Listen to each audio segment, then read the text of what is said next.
All right, welcome to the show, Gearheads. We just watched the Formula One Saudi Arabian Grand Prix, and it did not disappoint. Yeah, it was one of those, the best way to describe it is intriguing. There was never a Yeah. moment where it was dull.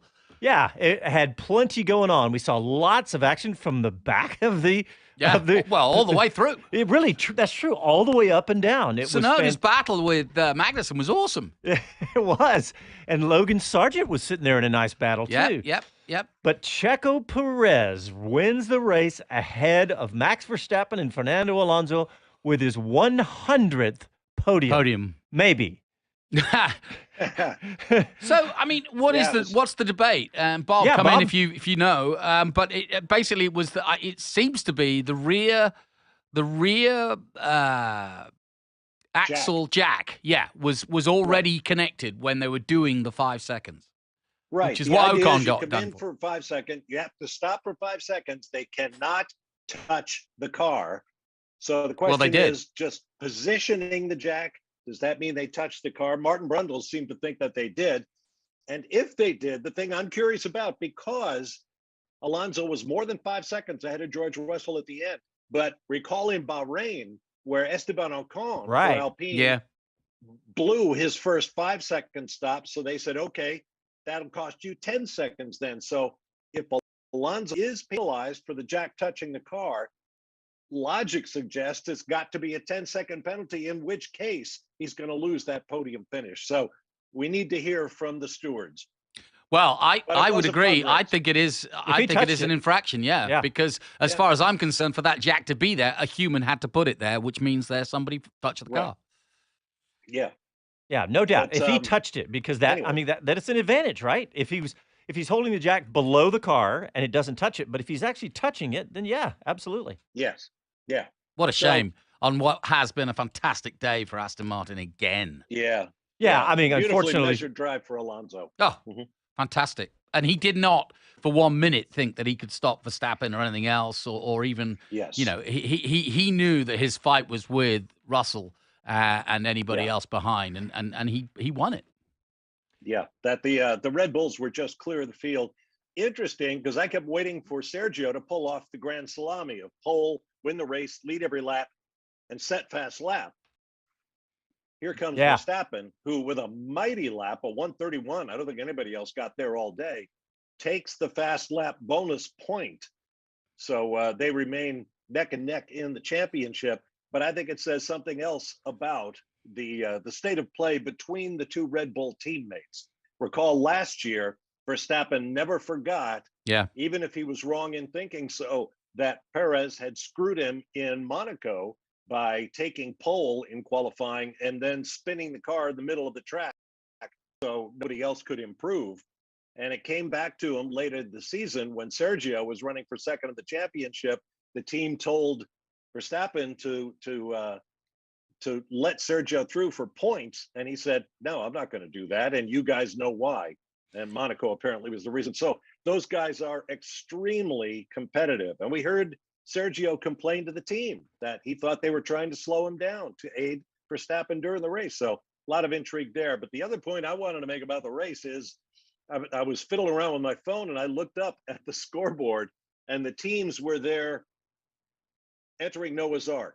The two Red Bulls, the two Ferraris, the two Alpines, the two Mercedes, the two Haases, on and on and on through that field. So obviously, very well measured battles among the teammates, even though they kind of came apart towards the end there. So anyway, well, good fun. And Jonathan, you said a great day for Aston Martin, but Lance Stroll did not finish the race and was in fantastic position as well. It could have been an incredible day for Aston Martin. Another incredible day. It should make for a much more interesting season if this theme can continue, i.e. Aston Martin can keep improving. Hopefully Mercedes, and clearly I don't know where this mystery pace has come from. Well, yes, last week it was doom and gloom with Toto. It was all over. Let's hang it up. And Hamilton's leaving the team, to suddenly they're competitive. But my point is, if the other teams can keep this up, this is going to be a far more interesting season with Perez holding his own and making it a battle between the two Red Bulls for ascendancy, which can either be stamped out, but I don't see Christian doing that. And I certainly don't see the two drivers wanting to play fair. Yeah, and a couple of us did call Checo as this win. It wasn't completely, it wasn't all Max Verstappen, guaranteed for this win. But hey, let me run down the order because it was pretty frantic at the end there. So some of us may have missed that. So let me run it down. So Checo Perez with the win, followed by Max Verstappen with the fastest lap, followed by Fernando Alonso with his 100th podium, followed by George Russell and his teammate Lewis Hamilton right behind him on the medium tire. Everybody else on the hard tire in the top 10. Then Carlos Sainz, followed by his teammate Charles Leclerc. So the two Ferraris, 2x2, 6th and 7th. Then 2x2 Esteban Ocon and Pierre Gasly. Then the final points position goes to the Haas F1 team with Kevin Magnussen. Yay! Yeah, that was good to see. Yuki Tsunoda behind him in 11th. Nico Hulkenberg, the Haas teammate, in 12th. Zhou Guan Yu in 13th. Nick De Vries, 14th. And Oscar Piastri, having passed his teammate Lando Sargent. That is an interesting story. Yeah, Lando Norris ahead of Logan Sargent, followed by Valtteri Bottas, and then did not finish was Albon and Stroll. But yeah, that was interesting. The McLarens, right? Well, it was interesting that the order was to let Piastri not hold back Piastri, given and that must be just soul destroying for Lando, who had a problem. I'll give you in qualifying, but the car was fine. So.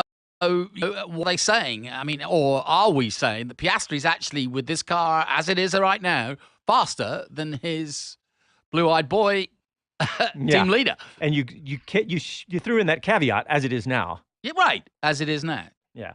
Right. Yeah. And I think, in all honesty, they were just trying to keep the heat off of Piastri.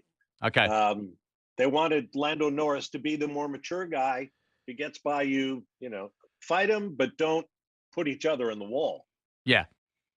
And Piastri was under pressure anyway. Yeah, there was the Alfa behind him. But how about that? I think there was more concern for Piastri's state of mind than for Norris's pride. Yeah, I was thinking the same thing, Bob. It's like it really doesn't matter. Let's don't do anything. First of all, let's don't do anything dangerous, but also why not let him through? And what about the battles, though, guys? What about we saw Logan Sargent. We thought he was going to pass Hulkenberg for, I don't know, 10 laps or something like that? He was within, DRS for a long, long time, and he ultimately didn't get him. And then you look up, and Logan Sargent's holding up a train of two McLarens and some other cars. There was plenty going on.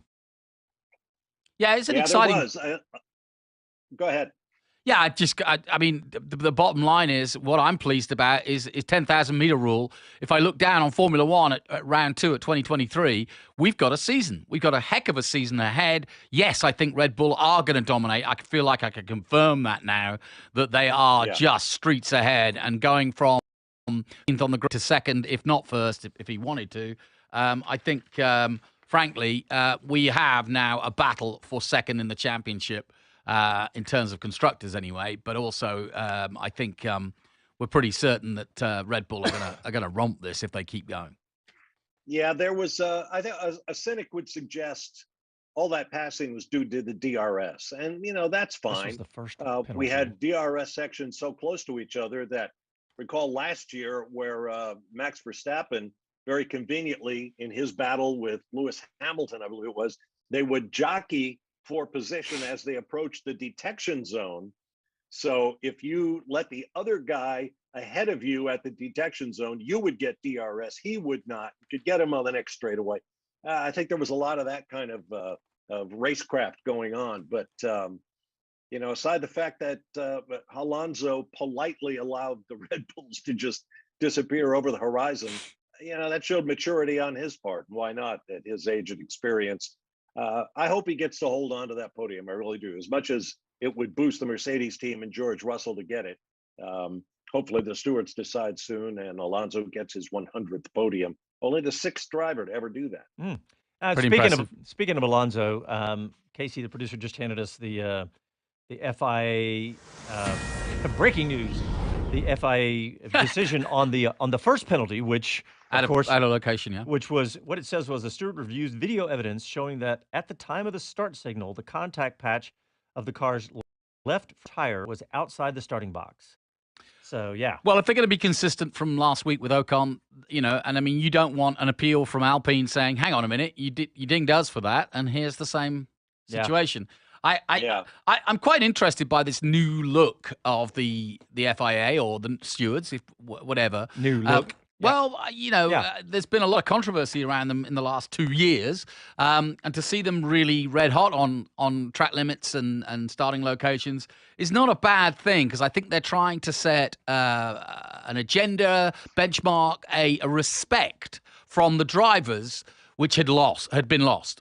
Yeah, you think about, I liken it to NBA. You hear the phrase, they're letting them play, right? They're letting them race, letting them drive. And so, but what we're doing is we're setting the parameters. Okay, let's say this is what's going to happen if you do this, and trying to be consistent with it. I think that's what everybody wants is consistency. And if you look back to Austin a few years ago, track limits were flagrant and inconsistent. Let's I always think history, hindsight is 20/20, and I really do think that in Formula One we're so quick to forget from week to week. The problems we were dealing with 3 months ago that are now trying to be rectified on a week-by-week basis. Yeah. Yeah, and they're not nitpicking here. I mean, we're talking about Alonso and Ocon's mistakes lining up 2 weeks ago. In each box there is a sensor in ground that to judge jump starts, and it looks straight up into the bottom of the nose of the car.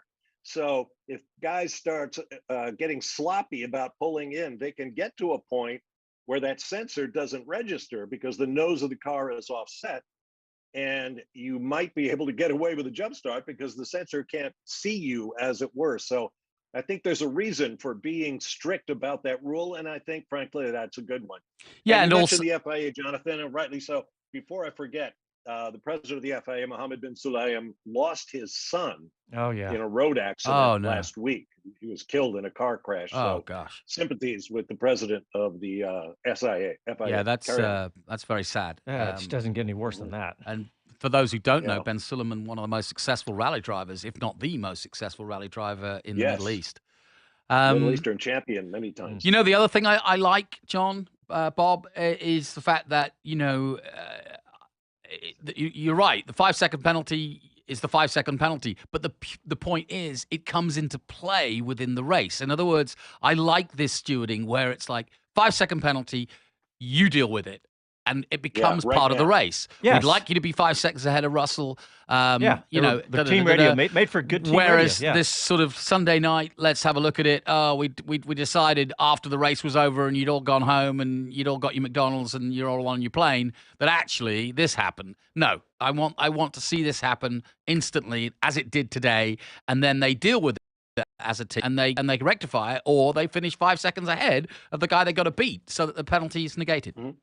Yeah. All right. Coming up immediately after this, we have an interview with Charles Leclerc, a refresh after the race from Chris Medland at Jeddah Circuit. You're listening to Speed City. Back after these messages.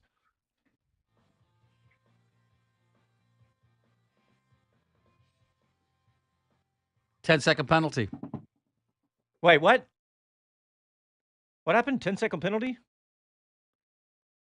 Hey, Bob, on YouTube, Frank Cotwood says, great explanation by Bob about the Alonso penalty. It's good stuff. It is 10 seconds. It's Alonso? So there goes the podium. Wow. Yeah. I'm just listening. I'm just watching. Well, I was just about to say. Look. I was about to say, why? Look. Oh, they're showing video. I can't see it. Yeah, Jonathan's just looking on his laptop. But, I was going to say, it shouldn't take long because video evidence should be crystal clear, right?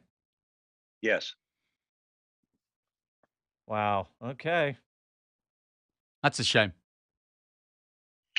I kind of had an inkling when they showed nothing official. The garage.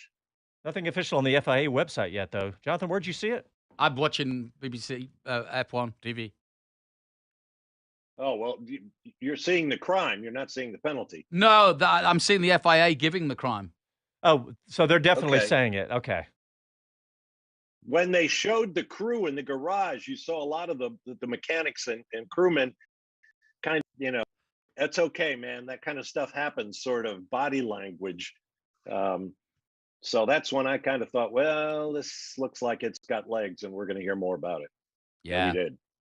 Yep.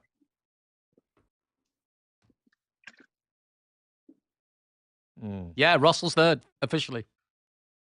Wow. Okay. You heard it here first, YouTube. Yeah, exactly. Way to stay on board. Alonso now fourth, Hey, Hamilton fifth. Are we going to go full 90 minutes? There we go. Man, they did cut early, didn't they? Oh, so okay. All right, here we go.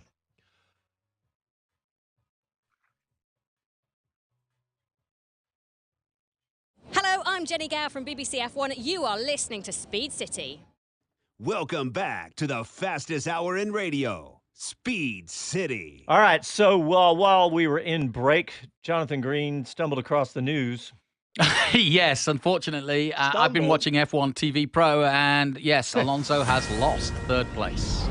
Breaking news. You're with us live here in the studio. This is London. Breaking news!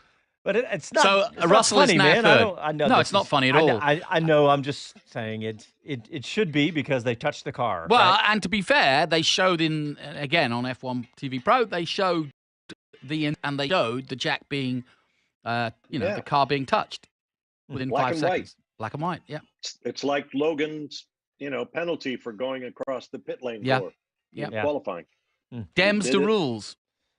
Yeah, Them's the rules. I mean, this is Formula One. This is what we want, right? The pinnacle of everything, right? The pinnacle of rule monitoring. So Yeah, and I mean, like I said, if they remain consistent, and that's the key now, then, it could be Verstappen next week. It could be Perez. It could be anybody. So the point is, you've got to be on your toes, and I'm all for it because, like I said, there's been a crisis of confidence between the drivers, teams, and stewards in the last 2 years.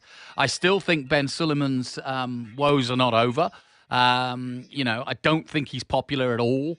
I know he's got his personal things going on at the moment, but even so, I think that there's more to come. But I like the fact that the stewards are now playing this role of anything goes, and we will clamp down.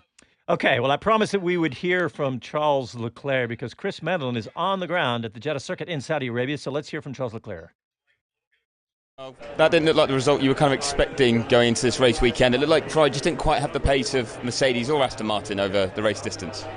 Yeah, on the software I think pretty strong because I got past the people and then I was in free air so I could use the pace of the car. Then on the hard I couldn't really push more whenever I got within over 1 second, from 1 second to 1 second and a half to Carlos, which was just not enough to get the DRS. There I was losing too much downforce and it's impossible to get closer. So it's like this. It's a shame, but it's like this. What do you take away from this weekend? What have you learned? We are just too slow, so we need to work hard. Yeah, That's the kind of Vassar. That's the kind of talk that Vassar needs to hear. Vasseur. Yeah. I wonder if Ferrari has their engines turned up all the way. They've been having engine problems. They turned them down at the end of last year for reliability issues. Does Charles Leclerc have the car under him that he expected? Those were his first points of the year today, but Sainz is leading among the Ferrari drivers. Yeah, so because he didn't have a DNF last I week. mentioned the Red Bull driver rivalry. There's going to be one at Ferrari too, I think. Yeah, but if you want to be cynical, the guy that learned how to turn up the engines without being caught has gone. Hey, let's not forget that 6th and 7th for Ferrari is absolutely not where they expected to be right now. And I didn't see them, I think that fits from what we saw today with both Mercedes ahead of them, which is surprising on its own front. Yeah. Well, my nose is still out of joint because for the life of me, I can't tell the Ferraris and the Alphas apart. I know, I'm still there. Yeah. Oh, my God. Alpha darker, Ferrari lighter. All right, we either have Chris Medland because I can hear something, or Jonathan has his laptop turned up. Which is it?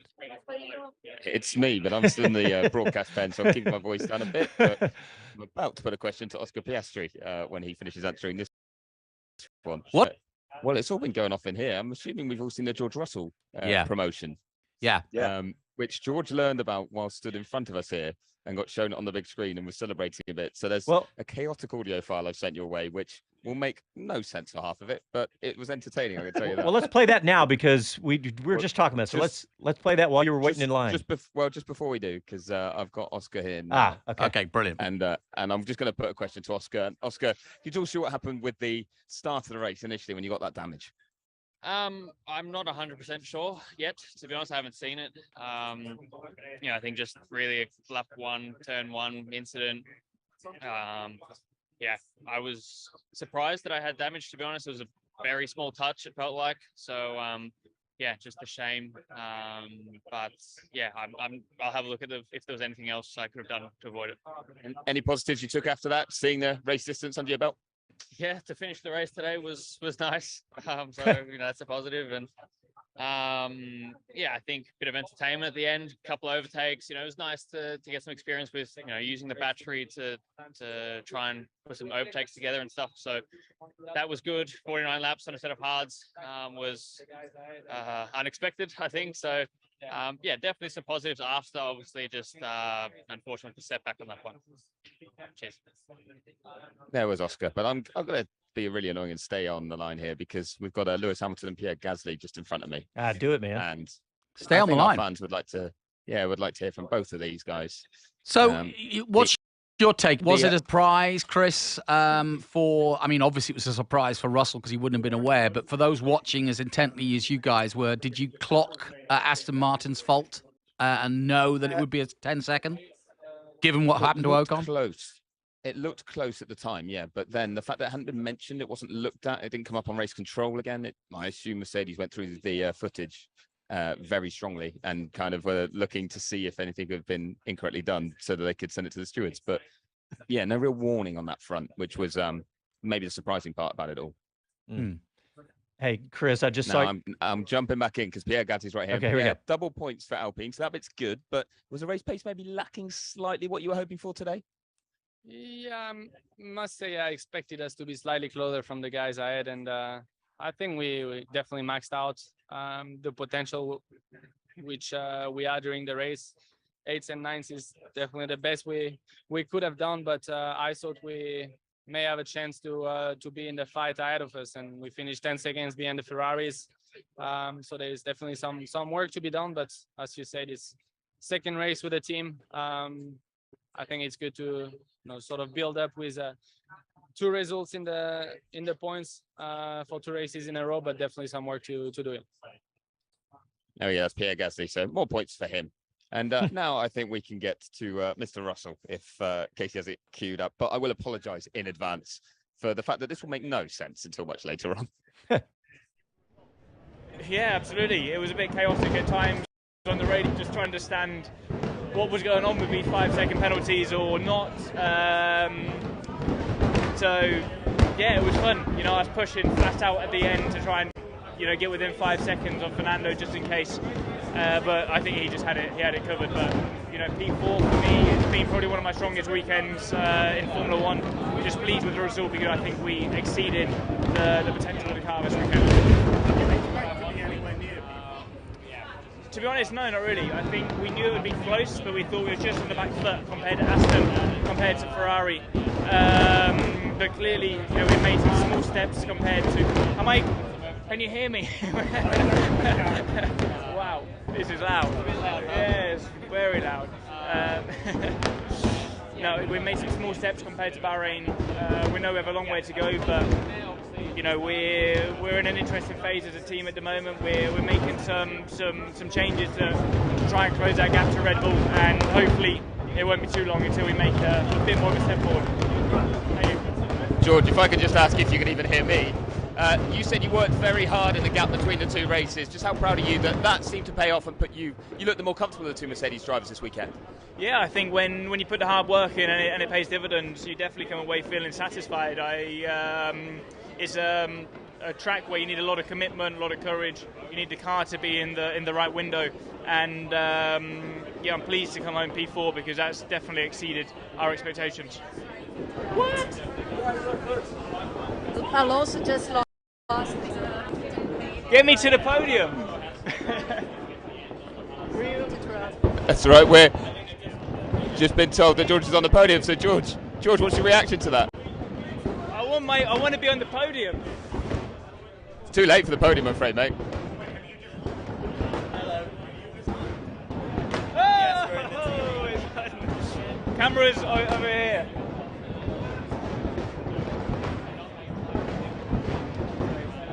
Fantastic. Good news is you're on the podium. Bad news is you're not on the podium. You're on the podium, but you missed the podium. I don't know why Fernando got a penalty. At the end of the day, he I think is the deserving guy to finish P3. So I would take the trophy for sure, but Fernando and Aston deserve the podium. So why did he get a penalty? Incorrectly started the 5 seconds. Yeah, as I said, that's Haas penalty for Fernando. So nothing more to say. Thank you. Ha. Oh, brilliant, Chris. Absolutely brilliant interview. Well, Chris has dropped off the line, but that's fantastic. From the front lines. Yeah, literally, we learned, we had him live while he was learning that he had just gotten the podium. And that mortifier was pretty close. Yeah, what the heck? That was crazy how close all that fireworks was. All right, you know what? Let's take advantage of this. And while Chris is gone, let's do a quick break. And when we come back, we'll have more interviews from Chris at the circuit and more analysis by us here in the studio. Back after this.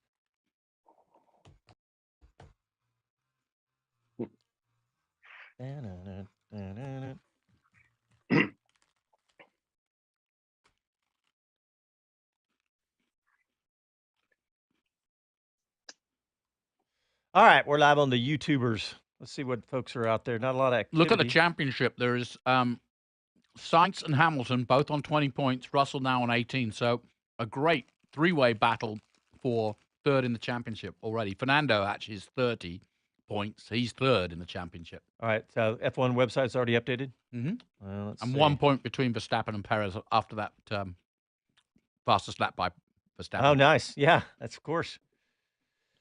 Let's see. Here we go. Casey just said the stewards have still not officially put out the Alonso penalty. Huh. I think it's pretty official. It's definitely official. I want to see their verbiage. Yeah. Yeah, it's in the published reports now. Okay, cool. Casey just said they've got a tweet, so I'll put that up. Okay, so I was looking at Watch those fireworks comments. Remember, this is where they got bombed last year, early in the weekend. So, constructor standings, we know who's at the top, but guess who's tied for second? Mercedes and Aston Martin, ahead of Ferrari. That's pretty cool. Yeah, so 87 for Red Bull, 38 Mercedes, Aston and Mercedes, Ferrari with 26, and then it drops down to 8 for Renault. And Haas is on the board. There you go. The all those engine manufacturers in the top of constructors' positions. Yeah. Yeah, that's good too. Uh-huh. Oh, man. Brian Dow on YouTube says, liked what I saw from Sargent being aggressive. Jonathan and I were sitting there talking about Sargent so much of this. I just like everything about Sargent. He is freaking ready to be here, isn't he? Yeah, I think that's the point. He is ready to be a Formula One driver. No doubt. Excuse me. No doubt, Brian. Love that. Love that. Here we go.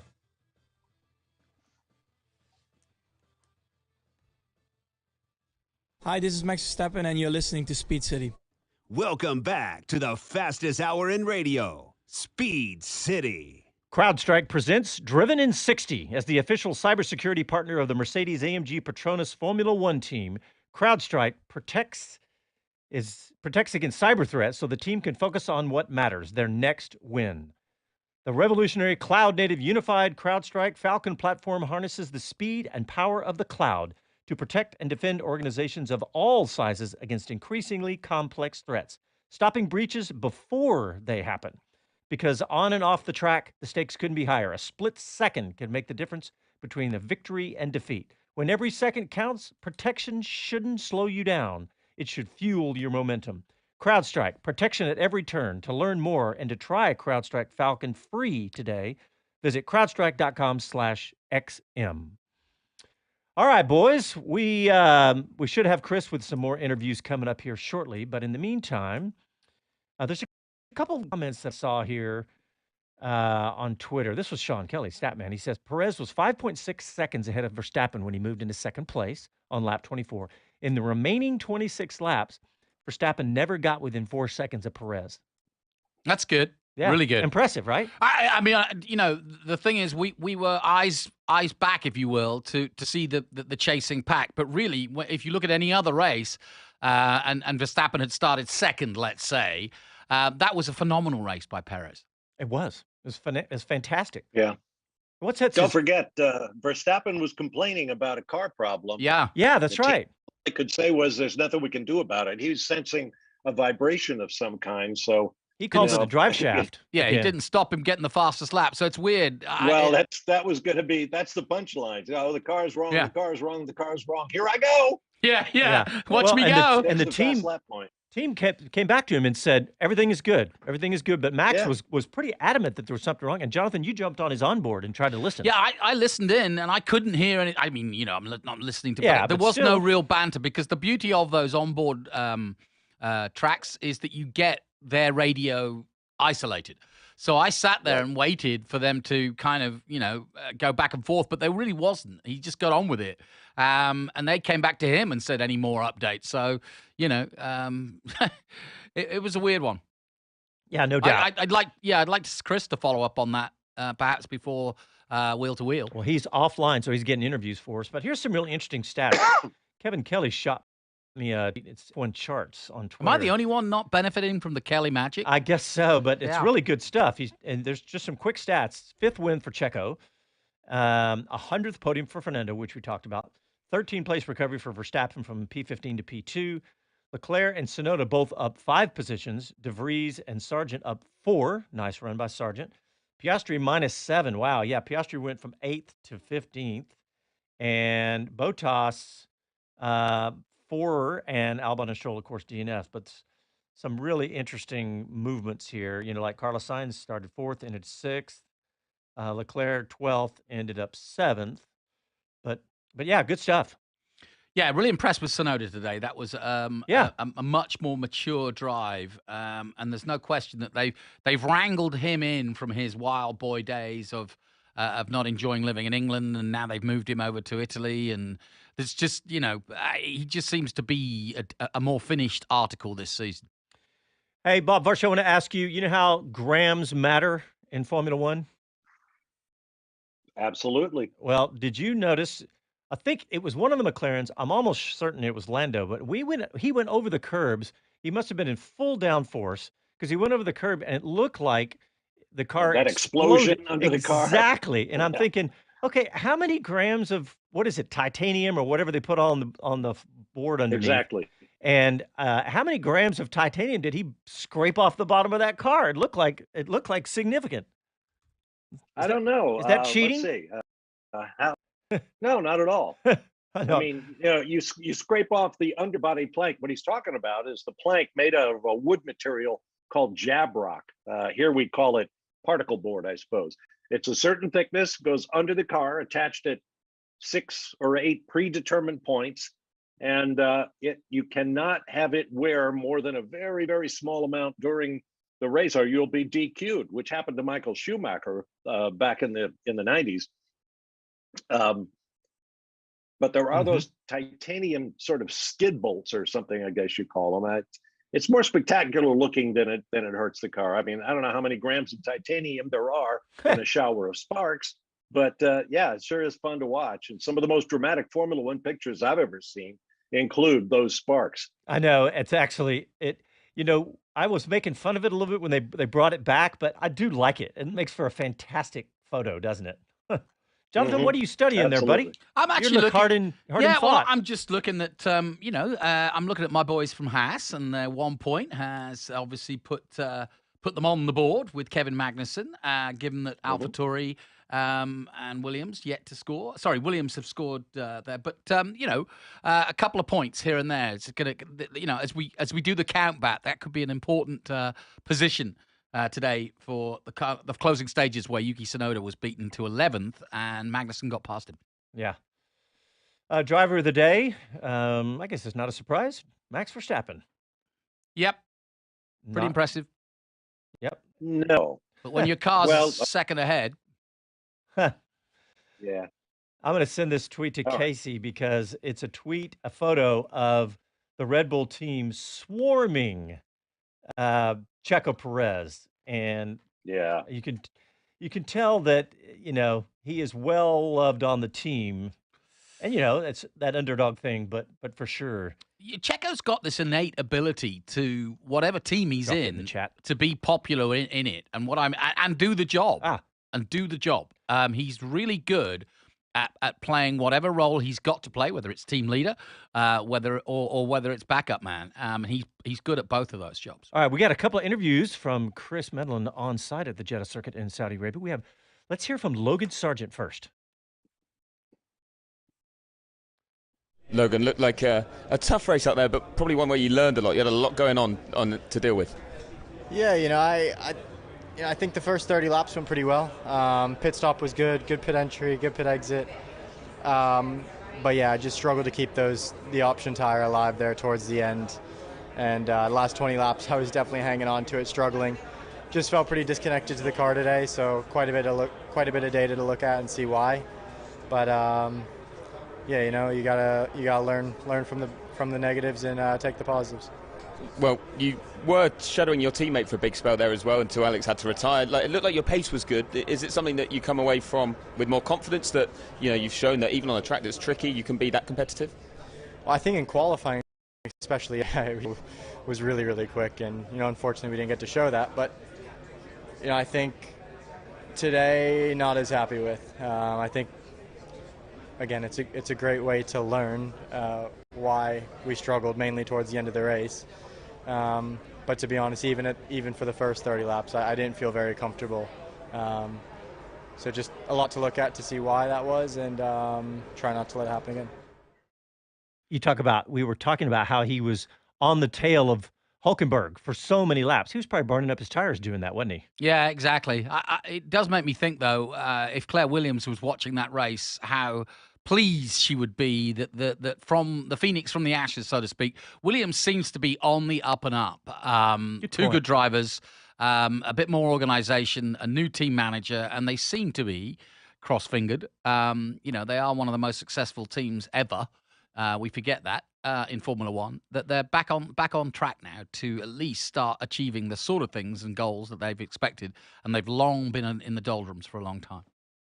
Yeah, I think James Bowles, who came over from Mercedes, where he was the head of strategy, has certainly had an impact on the car already. And if you listen to him when TV was talking to him in the headset during the entire weekend, his explanations are calm and clear. He's obviously got all the facts at his disposal, and he deals with them easily. I think there are good things to come. What I'm scratching my head about with regard to Williams is why isn't there more sponsorship on that car? I mean, the car is practically bare. Yeah, good point. Yeah, with all the sponsors, especially with an American company owning Williams. That question was answered during testing, which was that there was a feeling that by Miami, perhaps Gulf would take over and end Gulf, but no, that they would become a more major sponsor on the car as a presence, which would therefore change. Thank you. I'm here all week. In fact, I'm in Australia in 2 weeks. But tip your waitress. Tip your waitresses. But I do think that could have been an answer to that question, but it really isn't, because by now, and we are headed fastly to Australia, they should be, like you say, more prominent. I don't understand. Duracell's great. I don't know what Stevens is. That's on the side of the car. And obviously Gulf, the Houston-based oil company. That Duracell battery thing, maybe the best sponsorship placement ever in the history of motorsport, because it just looks like a giant battery. Do you notice they also have it on either side of the halo? Yeah. Yeah. Pretty cool. It's fantastic, though. It's just the placement is too perfect. All right, Chris Medland is on the ground working hard because he has Lewis Hamilton. And Casey, we got that one queued up. He's giving me the head nod. So let's hear from Lewis Hamilton. Struggled on the hards. Setup was wrong. this weekend. So, but once I got onto the mediums, I was in a much better place. George's podium, you must be happy about that. Well, it's nothing to do with me, but it's good for the team. Sure. Just on that front list, you had the measure of Ferrari this weekend. Were you expecting that? Was the car a bit more competitive than maybe you expected coming here? Yeah, I think so. I didn't know what to expect when we were coming into this weekend. I was always hoping something better, but for us to be in the top 5, I think is still a great result. So, yeah. I don't know. He's still very down. And I don't know whether this is his way of G'ing the team up, like, hey guys, get your, or his way of negotiating as well. But you can understand it. It's a legacy he's fighting for, not. He's had enough of winning. He now wants to win that 8th and hang it up. And if it's going to be a 3-year struggle, you can understand that race 2 of what is going to be an uphill climb for 2023, you can see his demeanor or understand it. Yeah, I don't know. I feel like it just feels like to me that it's in the moment right now.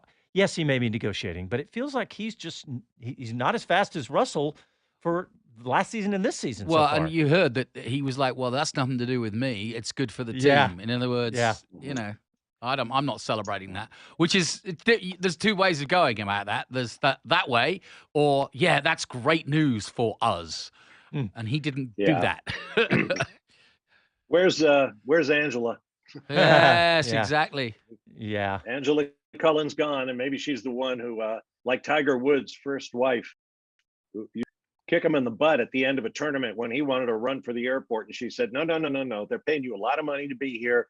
Smile, drink the champagne, shake hands, be nice to people. Maybe that's what Angela did for Lewis, and he misses that incentive to. I do think he's the mentally cuddly kind of guy that does need that. He does wear his heart on his sleeve. We've seen it from his radio feedback when it's not going right for him. He does need a bit of a mental hug. So yeah, who knows? All right. We have to take a break, but coming up immediately after the break, Mr. Medland's been busy because he has Fernando Alonso in the can for us, and we'll play that for you when we get back. Listen to Speed City F1, back after this. He's good, this Medland boy. Yeah, let's keep him. Still live on the stream. All right, we got lots of activity on YouTube here. Malcolm says, do you think Verstappen's drive shaft fail was due to weight savings gone too far? I don't know. Yeah. Johnny Spa says, it reminds me, you'll like this one, Jonathan. It reminds me of how Jorge Lorenzo used to win races. Yes. Let's see. Impressive run for Checo, Johnny says. Frank Codwitz, when we were talking Williams, said Williams looked much better this year. The grid is much closer overall so far. That's true. I mean, isn't that what all of this crazy car adjustments and cost cap and all this stuff is for?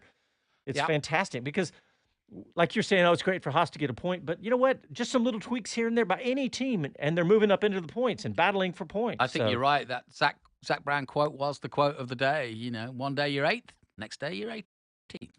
It dovetails with what Helmut Marko said about the potential impact of the reduction in wind tunnel time that the team got as part of their penalty for violating the cost cap last year. Just a quick if you're not going forward, if you're standing still, you're going backward, because that's just the way it is in Formula One. I make a prediction: there'll be all sorts of shenanigans at the end of this season because payback is. I bet you Red Bull managed to come up with all sorts of ideas as to what other people are. It's an accounting thing. I mean, you may as well pay 50 accountants and get rid of 200 designers. So I'm still think it's very flawed. And I think, yes, Red Bull felt foul to it and could have argued it, but didn't. And probably But you can be sure it's fueling them the rest of the season. I mean, they don't want to win. They want to crush people for all that nonsense they went through. Yeah, I agree. A quick one from Paul Bryan. It says, Verstappen we don't have time for this one, Paul. Okay, we're going back to radio. Tease Alonso. Yeah.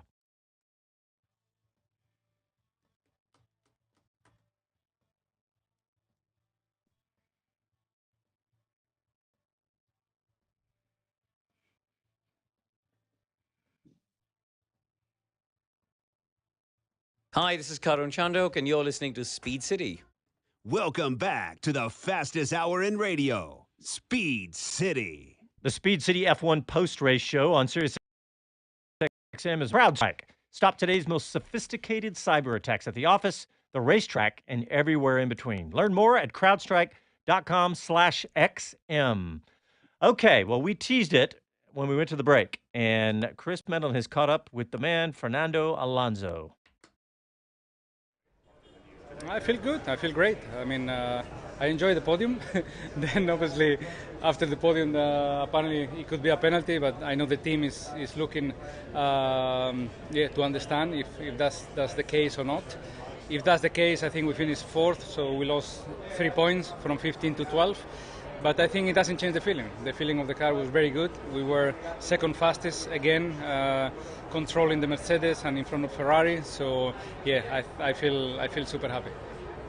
So happy. What do you think about the penalty? Do you think it was just I don't know. I mean, I didn't see what was the penalty or anything like that. I know the team is trying to understand now. It feels strange that it took 1 hour, 35 laps to apply the penalty, and I was in the podium with all my sponsors, my team, and things like that, and just they decide after. So that's not very good job from them, but it's their problem. just last thing to start was really good. Did you just take us too fast? Yeah, apparently I was too much on the left on the box, so that was my mistake. But yeah, it was good to lead the race at the beginning for 1 or 2 laps, to see the Aston Martin leading the field. And then, when they told me that I have 5 seconds, I said, okay, I need to drive a little bit faster and I need to make that time. So it's what I tried to do in the first stint. The car was very, very good again. Then the safety car came, so we all took the opportunity to stop. And and then from that point onwards, it was just controlling the race. We didn't even say it earlier that Alonso was leading the race. We forgot about that. Amazing. Yeah, because he had a great start again. But I love the fact that he his assumption on the day is, we got this penalty, we got that penalty, but we were controlling our gap to Mercedes. That's what he is happy about. And also, look, he is mad at having to do all that, jumping up and down with champagne when it's not for real. I mean, that's what I was going on about the stewards, is that those decisions need to be made not an hour and a half after they happen. They need to be made in the race. They said they were going to add more staff to this. Okay, that's such an easy one, right? That's such an easy one because it's just like, okay, was it 5 seconds before the jack touched the car? You can put a video on that and a stopwatch if you don't have one on the screen. It's easy. But again, they've shot themselves in the foot by doing a podium that didn't exist. Yep. He did say, it was funny, he goes, I enjoyed the podium. You can tell that he is so upbeat that even this didn't knock him down. No. Well, speaking of that, we have Chris Medland. Freebie. What's that, Bob? Freebie for the sponsors. Yeah, exactly. Hey, Chris, that was good stuff from Alonso, wasn't it?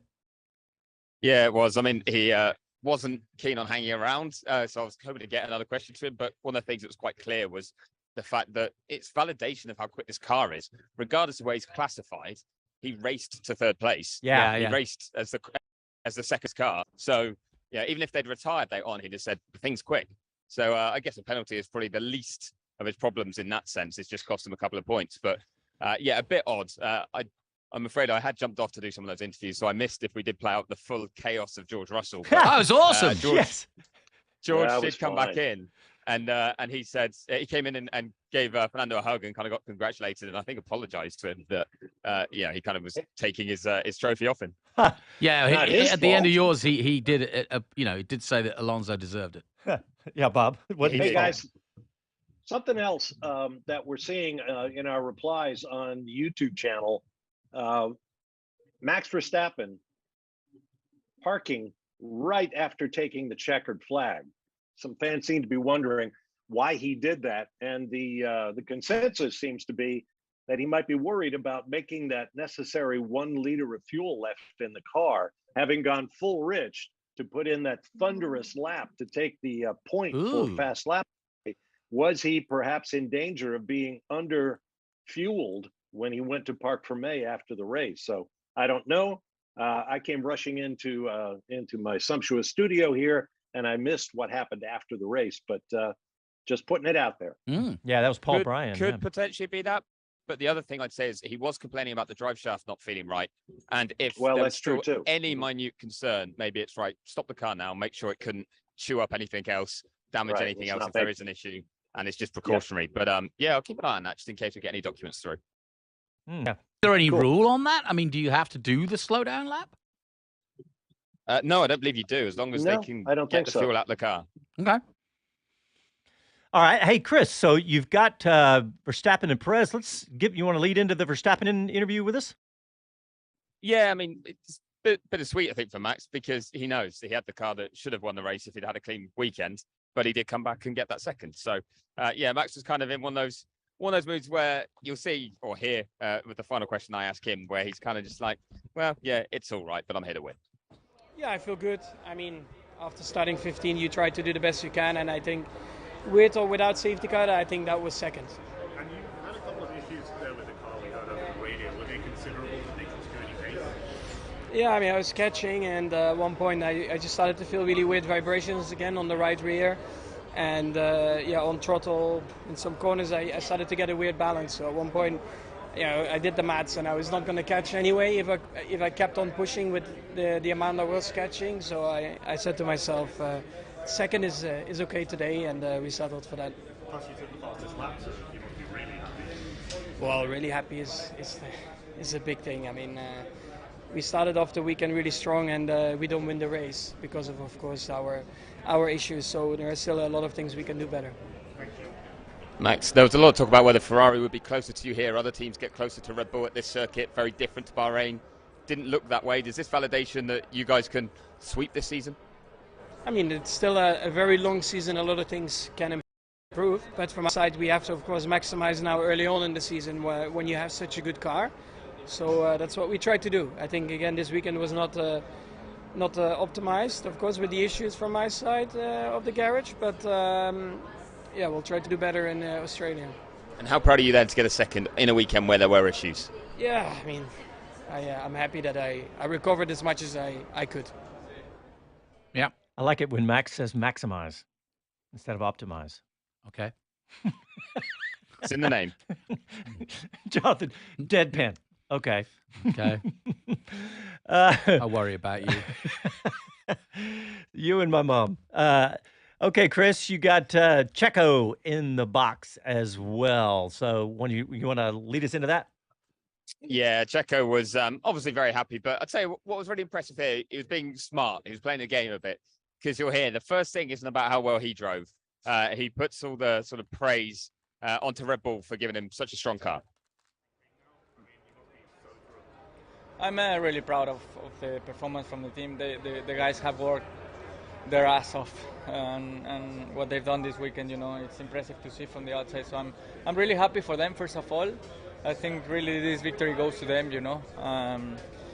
And just to Milton Keynes, you know, they brought such a fantastic car, and the team. I love being part of Red Bull Racing, you know, because the way we push, the way we deliver, everyone is working at the maximum. I mean, we are such at high level that people outside the team probably don't realize, but from Prix to everyone in this team is really delivering and operating at a very high level. So it's great to be part of. And you made it look easy out there, so what do people not realise about what it's like to be in front? Was it difficult? Did you have any challenges? It was going well when I overtook Fernando. I thought I could do my race. But then the safety car again wanted to take the victory out of me in Jeddah, but not this time. And we managed to get a good distance with Max. We kept a healthy lead, and yeah, that went well. Just last thing, you didn't go to the fastest lap. Was there a reason why not? You didn't want to risk it? I was told to keep certain pace in the end, and yeah, it's something that we need to check, because I was told to keep the pace and yeah, not try anything. Okay, thank you. Checo, just talking about the pace, Max was brought back into the race by that safety car, got into second quickly, and you looked like you had him covered. How proud are you of that? I'm proud of getting the victory. I mean, we know how strong Max is on the races, and we've been matching him in Bahrain. We match him here, so we have to keep working really hard. I think my team is doing a great job. We managed to get a good read on the high field, so yeah, I'm proud of my team today. And feel like it's looking like a title fight between the two of you? Well, if that's the case, then that's great news for Red Bull, because that means we are having a fantastic car. Man, let's just celebrate the fact that Checo won this race. I mean, No, let's not. Let's talk about not being allowed to get the fastest lap. Go on. Just kidding. I'm just excited about it. Hey, I do have to ask Medland a question because the guy that was asking the questions ahead of you, Medland, he sounded American. No. No? No, he's not. Samar from F1 is. Oh, is that who that was? Okay. I was like, wow. An actual American. No, we've involved you now enough in Formula One where your Texanness is rubbing off, and you're really from outer Milton Keynes now. Dilly. Dilly. Comes through, does that? I had to let him get those questions in first, just because of the fact that they are Formula One, the sport themselves. Who was it asking the questions? Samarth Kanal, who yes. is one of their writers as well. Correct. And where is he from? Does do a good job. England. He is from the UK. Yep. Is he from Whitby? He was actually told by Lewis that he was standing wrongly. That he stands with his arms folded, and that closes him off to everybody.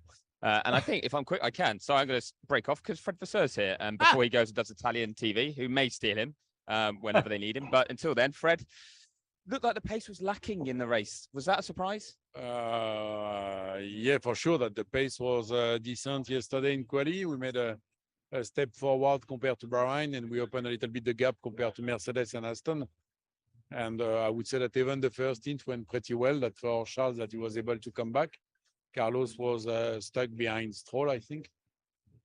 And so far it was okay, but then when we put the hard, we were nowhere, and we have to be focused on this and to understand why from one to the other we have so big difference of performance compared to the other teams. That this is the main issue today, and we have to be focused on this. Could that be something that's inherent to the cars that Ferrari designed? Because if I think back to Budapest last year, there was a problem with the hards there that cost the team the race. But the hard was not the same. But it means that no, it's I think it's difficult to understand because that last week it was probably the same, but the hard was not the same. And the hard was the hard of this week was the medium of last week. But no, overall that we have to be probably more reactive and to understand exactly what we have to do. But I can't imagine that the car is able to be quick on one lap with the C2 and the C4 and to be nowhere on the long stints. Any concerns though by the pace Ferrari showed here? We thought you could be a lot closer, and Ferrari, you're Ferrari, sorry, Red Bull frowning. He's frowning at me. That Red Bull showed because they were dominant. Yeah, they were much quicker than everybody with the hard. Now, again, we have to understand exactly what's happened because I can't imagine that a car could be performant with on one lap and to have a so huge difference on the long stints. What comes next then? What do you do now? I have to do some interviews and then I will have a plate of pasta. And tomorrow morning, that will be fully focused on Melbourne because that I think we are not far out in terms of potential. We are just not able to extract the best of the car at some stage of the weekend, and it's the main issue today. Well, we look forward to seeing how you go, Melbourne. Fred, thanks for your time. I love it. Been more stereotypical. A plate of pasta. I love it. Right. I absolutely what love else it. do you expect him to say? This is Ferrari. I'm going to have pasta. I'm going to have a glass of wine. Then we'll worry about the world championship. By the way, can I just say, I hope our listeners are appreciating this as much as I am. We are so pleased to have Chris Medland, who is as popular. Shows you, now we've got the head of Ferrari just telling you his meal plans. I love it. Live on SiriusXM. Fantastic. And I have to First say, things first. I have to say that his accent is so fantastic. The difference in performance. You have a dig? Oh, you mean Fred's? I thought you meant mine. No, yours is good too. Does he sound American to you? No, no, but it is fantastic. His French accent is just exquisite. You should see his dig. Inspector Clouseau. No, it's it's got an air of elegance to it. It's really amazing. I know this is ridiculous that I'm saying. Fanboy, please somebody come in and take the fanboy out. Okay, well, you know what? We're gonna have to take a break now because I'm gonna have to gather myself. And when we come back, we'll have more of breaking down the Saudi Arabian Grand Prix. Back after this.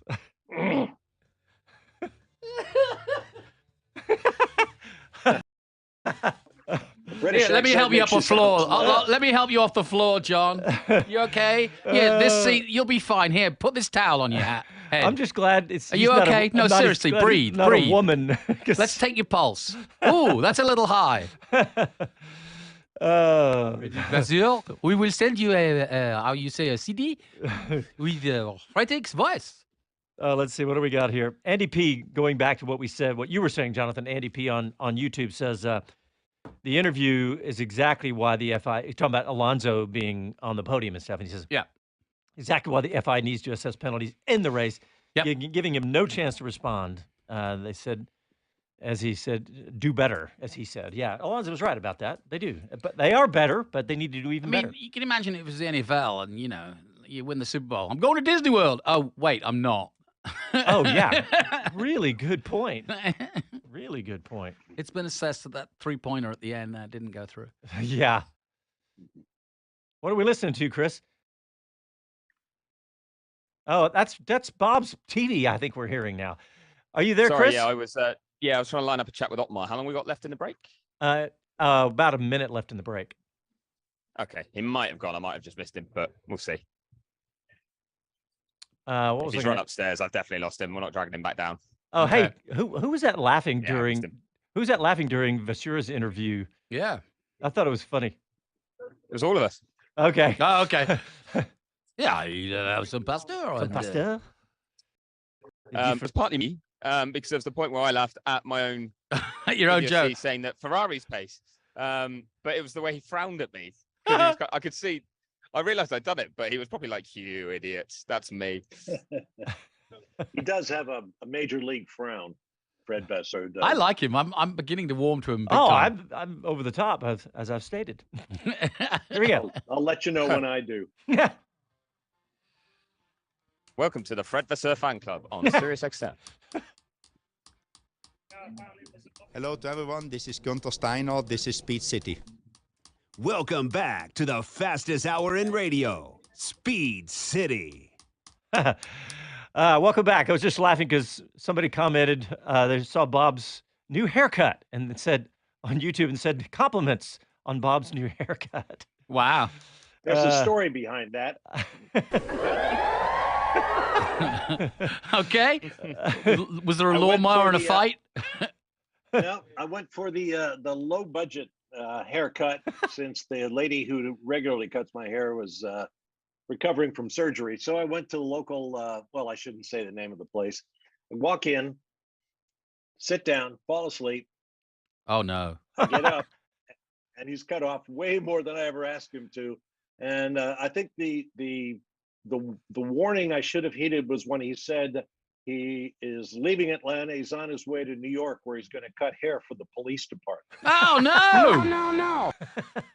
No. God, Yeah. you. And this guy. You didn't get a buzz cut.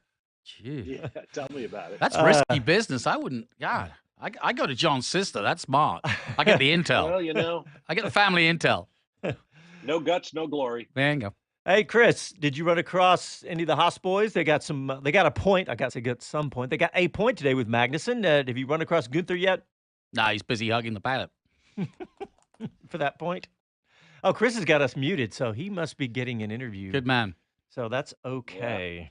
We'll come back. He to doesn't Chris in need a our minute. nonsense. No, he doesn't. Okay, we've been completely derailed by our fun. What else about the race today, guys? It was truly a fun race to watch. I think one of the things that's come across this weekend from everything I've listened to, from all the commentary and so on and so forth, is who's the battle at the back? Who is the worst team in Formula One? That is a really fantastic question. Who knows? We don't know yet. We don't know. I mean, you know, and what a great thing to be able to say that. Yeah. Is it Haas? I don't think there is one. Yeah, I think Chris is right. I don't think there is one. I think that's what's great. I think That's there's what's really good. 4, 5 teams that could be on any given weekend. which sucks for them because there will be times that we interview them and go, what you doing on the back row, essentially. Yeah. But then flip side is they hook it up and they're going to be in Q3 or something, or at least high in Q2. And I think that's a great place to be. Also, another question. Where is Mr. Bottas? So here's one. I sadly didn't record his answer because I was sending. No, I don't mean an interview. I just generally mean. But so he gave an explanation in that. And that he thinks that was wrong with the car, that it just didn't have, he had no confidence in it, no grip, really wasn't happy at all. And obviously on this sort of circuit, you can't drive around that. You know, if you push a bit too hard, and you don't have any feeling, you're going to end up in the wall and probably in a big way. So that really held him up. And he was asking the team in the latter stages of the race, is there something wrong? It feels like there's something properly wrong. So they're going to do some digging, because Joe was much more positive and said that he was happier with the car and thought the pace was good. Okay. So I'm looking at the constructor standings, and I'm starting at the bottom, trying to figure out the answer to the question you just posed, Jonathan. There's 2 teams on 0. Yeah, McLaren and AlphaTauri. So McLaren, right now, if you had to say who's the worst right now, you might have to say McLaren, but I don't expect them to be there. And AlphaTauri, just like Haas got a point today, we could easily see AlphaTauri getting a point. Williams got a point last week. They were only a lap away from getting a point because Magnussen got him on the last lap. Yep, exactly. So yeah. Yeah, it's going to be an almighty battle for getting into points and being 9th in the championship. Hey, one story I definitely want to talk about very briefly while Chris is hunting interviews, and that is the Haas F1 Russia story that PBS put out, saying that Haas F1 is selling their machines ultimately to the Russian military through a distributor. Yep. And I did a video that night when it was announced. I just jumped on YouTube and did a quick video, and I said in that thing that I think somebody's got this wrong. Yeah, I do too. And because I don't think, and I hold it down one thing: if you're making a business decision, really, are you going to sell $3 million worth of components to the Russians and sacrifice billions? Because if you're really doing this, there's a lot of people that are not going to buy from you. But I can also me if I had my opportunity. I have a good friend in the steel shipping world, and so when you're dealing with raw metal or you're making things out of metal, the sort of how long it takes from getting that metal to it becoming a warhead is a long time. So I can also believe that there is some smoke whereby they may well have cut off their ties with Russia as soon as the war broke out. But things do still get made that were originally from Haas Automation. I can believe that. But were they trying to do business with Russia? No, I don't think so. Hey, there was a really... Go ahead, Bob. Go ahead. Oh, well, I was just a couple of things. One is reading their statement over. They say the last shipments they made to Russia were in March of last year. The war started in February of last year. So there's that. They also said, we cannot control what happens to the machines that we sell to anybody. Yeah. So someone could buy the machines and sell them to Russia. Correct. Although it's in the contract that they are not to do that. We can't prevent them from doing it. All we can do is recoup later. But there was also an article that NPR has risen up in defense journalistic practices. And as I recall the article saying there are documents that show that there were shipments throughout the summer. Now, I don't know what the truth of that might be.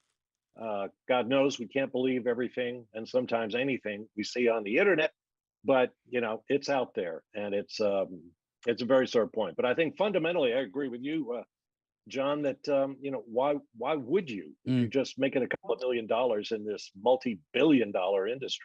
And as Chris said, it's got nothing to do with Haas F1. Go ahead, Chris. Oh, there you go. Yeah, Johnny Green was about to say it. I think, it was, John said Haas F1, but it was Haas Automation, nothing to do with the F1 team. Yeah, sorry. It's not the team. Yeah, it's not the team, clearly. And there's a couple of comments that 2 people commented, and both of them said they're Haas technicians. And one of them said something interesting. He said the activation codes were disabled. Now, this is just a YouTube comment, and who actually knows, but that's interesting too, because everything's internet enabled these days. They could just disable them. But Anyway, I didn't want today's show to go past without at least talking about that. I know we touched on it yesterday in the post-qualifying show. And there could be more to that story. I think MPR will want to defend their position, as you can imagine. They are a well-established. PBS is PBS. I guess yeah. PBS, the parent. So, Chris, what's the pulse? What's happening? Is everyone skedaddled? A few have. Quite a few people try and get out of here. Since it's a night race, they try and get out of here as quickly as they can. It's 11:15 local time. But Christian Horner is just holding court with the print media. So I will see if I can swoop in with him when he's fat. I've seen Wolf still hanging around, but schmoozing some guests. And he's got a smile on his face, so seems pretty happy. But yeah, not the time for me to interrupt in case he's trying to broker some multi-million-dollar sponsorship deal right now. Chris, off the back of a more encouraging day. Can I ask you a question? You can. You just did. Yeah, I did. The fact that Perez shared with you the fact that he was not allowed to chase the fastest lap. Do you read anything into that long term? Not really. I think if you remember, I don't know if everyone heard it, but some of the radio messages, Max asked about the fastest lap. He wanted to go for it. He asked what the time was, and the team were like, "We're not bothered by that. We're not chasing that right now. Ignore it." So they gave him no info. Max clearly then, off his own accord, was like, "Well, on the final lap, I'm going for it." Checo, I think, probably in his mind wondered, "Will Max try and take it off me? What do I do? Do I go quicker?" And thought, "Is it worth risking one extra point for the 25 I've got right now?" So, yeah, I think in the end, it was more sensible. Okay. Sorry, I've just had to jump out of George Russell's way, and I was looking around. He hasn't got a trophy yet. So I think he might have been up to the stewards. I'm just checking. I don't think his garage is up there. Does Alonso still have it? I'm not sure where he's just come from. Well, I think he does. Yeah, I've seen Alonso. He's been out into the pit lane, which I wonder if that was for a team photo, because Aston Martin did one last week or 2 weeks ago with his first podium. So I wonder if they won in case he gets reinstated, or if they appeal it. I haven't had a document yet. He says, frantically checking his phone while live on there. No document yet that says there's been any appeal. So I'll keep an eye on that. But it looks like it's a open and shut case that Aston Martin haven't appealed it. So I would expect Russell will get hold of that trophy fairly soon. Hey, I Chris, certainly hope so. Can you get a beer anywhere in Jeddah? Sadly not. This is very much a dry country. So I am. Well, I understand. I thought I've Jeddah tried- was a little looser than, say, Riyadh or Mecca or any of those places. It is indeed, but the whole country is still completely dry in that sense. But I mean, to be fair, that's a good detox I don't get because, this sport is terrible just for 1 or 2 at the end of the race day or whatever it may be, and terrible times to eat in your diet. So that's my excuse for my waistline. But they do have some interesting non-alcoholic options. There was a beer-flavored mojito that was non-alcoholic. That makes no sense whatsoever. Nice. I know, right? It's like you can't have alcohol, what's so the we'll point? put them all together. Well, I was thinking of the World Cup in Qatar, where first they were going to ban beer, although they had a beer sponsor for World Cup, and they wound up compromising by allowing beer sales in one specific cordoned off area of whether it was Doha or somewhere else, I don't know, but it was possible. I remember that. Banning beer, but have a beer sponsor. That's perfect. Well, yeah, it was very late. Look at Budweiser, on that, I think they were going to allow it in there, then they took away. But they did actually have. Well, they do have in Doha certain hotels and resorts where they have licensed premises, but there's none of that here in Jeddah, or in Saudi Arabia. Really? So we actually, this was discussed. I know some people might think we're going off on a tangent, but you kind of hear discussions about different things that are changing in the countries you're going to, because obviously much more serious things to talk about in Saudi Arabia than alcohol. But on that front, it was that they believe in the coming years that's going to open up, that they want more tourism. They're just about 30 years behind in terms of having to see what's acceptable for tourists to come here and feel comfortable, and the changes they have to make to do that. And there is a serious point. People like Heineken are major sponsors of Formula One, and this is a problem. And look, I know it's sort of funny. It's like, we're trying to make change. Okay, we're changing so we can allow beer. But any change that's moving in the right direction of, like Chris just said, making it more popular for tourists. So I'll take it. All right, we got to take a quick break. When we come back, we'll be having our final segment of the show, and we'll see what else Chris can scrounge up for us. Back after this message.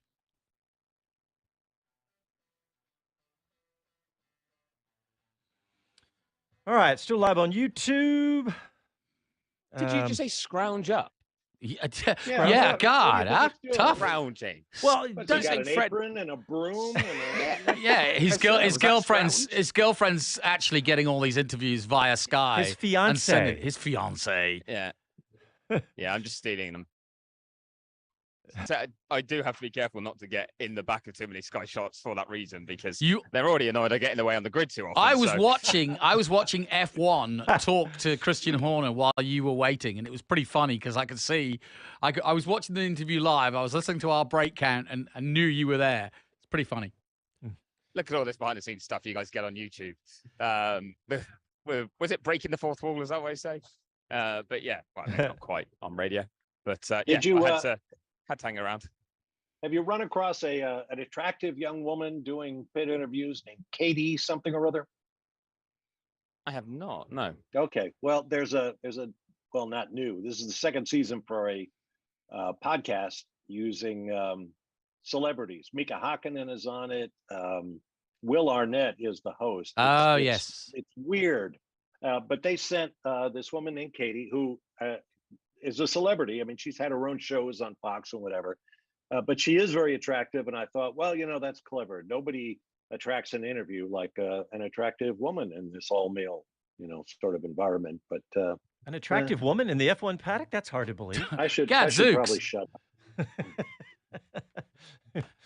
I was very cynical about the whole thing, I must admit. Yeah, I listened to the first show of that podcast. Yeah. No. I know. Yeah, I did the same thing. I downloaded it and everything. And by the way, that's why I also think that we as a group should push the fact that Chris is getting 9 of the 20 drivers. Sure. Yeah. Oh, I surely got more than 9, didn't I, yesterday? Yeah. 70.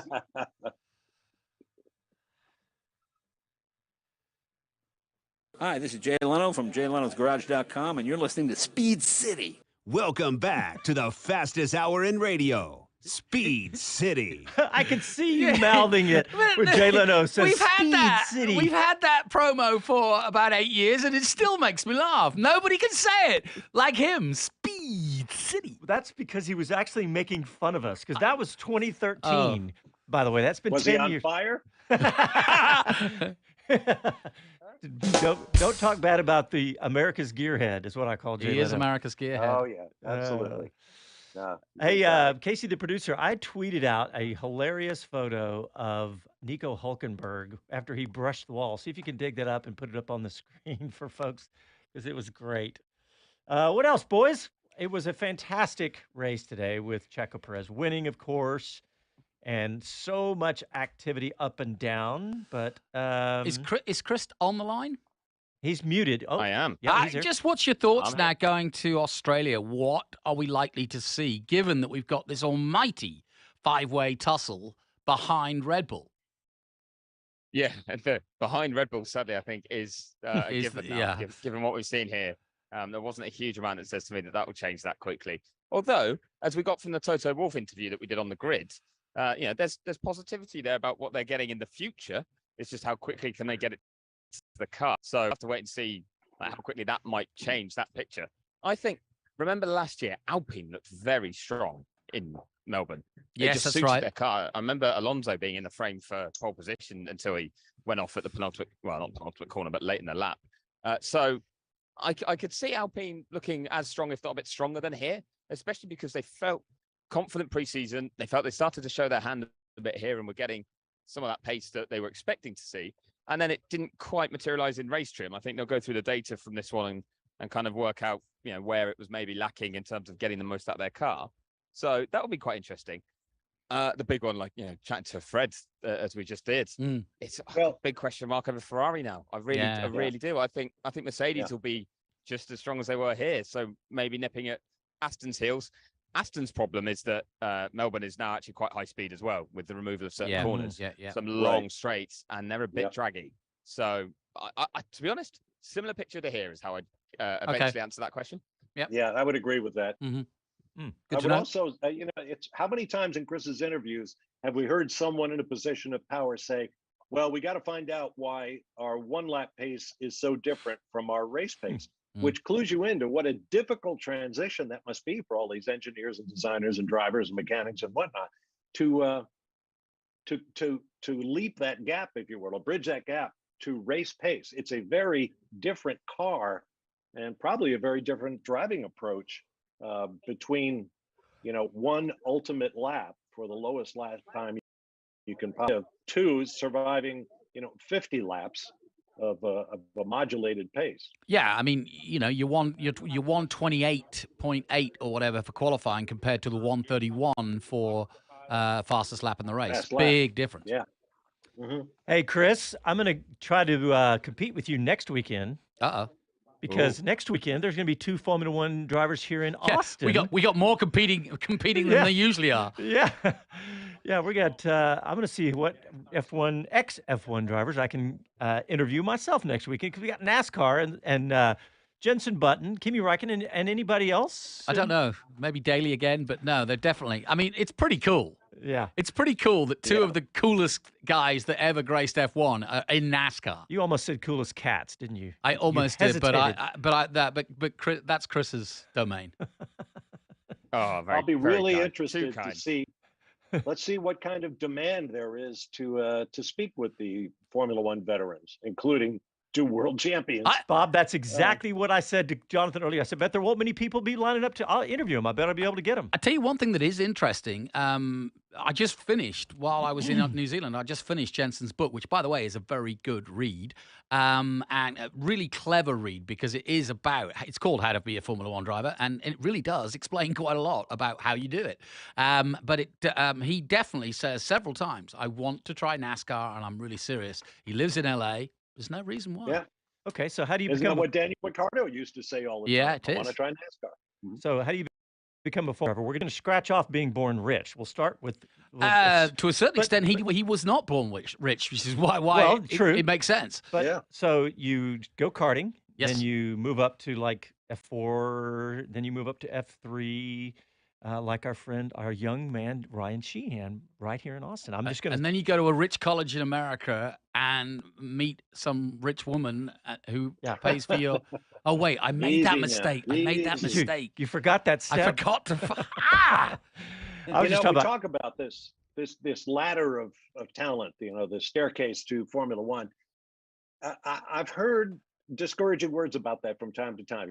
Where should a kid go next? And Brian Herta, who I consider a very good judge of racing talent, and look at the success he's had with his son Colton in Indy cars.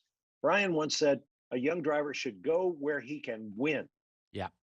You don't necessarily want a more challenging car. You want to go where you can succeed because nothing attracts attention like success. But there's an interesting phenomena. There's almost 3 paths now to Formula One. One is through Andretti Autosport and Brian Herta again, or Colton Herta. 2 is you go to England like Sargent did, and you grow up in England and you do all the things, and just like Sonoda did.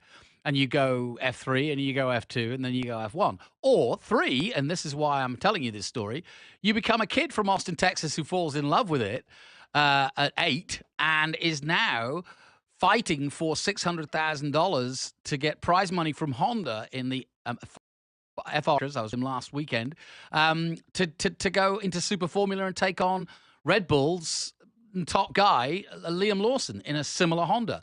So there are other paths now, and that's Ryan Sheehan I'm talking about from Austin, Texas. So, it's a really interesting time now for these juniors. Yeah. Hey, speaking of Andretti, Chris and I talked about this on Wednesday on Wheel to Wheel because it just came out, I think while we were recording it, is ex-Renault technical chief Nick Chester has been rumored to take the same role for Andretti F1. So I love to hear activity like that. I mean, talk about a fait accompli. I mean, the FIA are behind him. The teams really don't have a say, so I don't know why they don't just shut up. There is rules that allow 13 teams.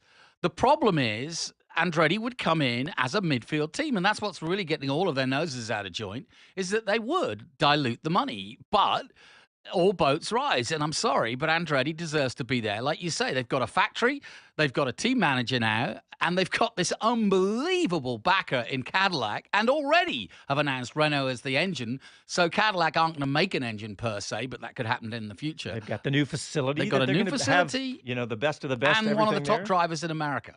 Yeah. How many boxes have we checked? Well, the one box that wasn't checked, which I recall from the FIA declaration of the process, if you will, and that was you have to tell them what your technical lineup is.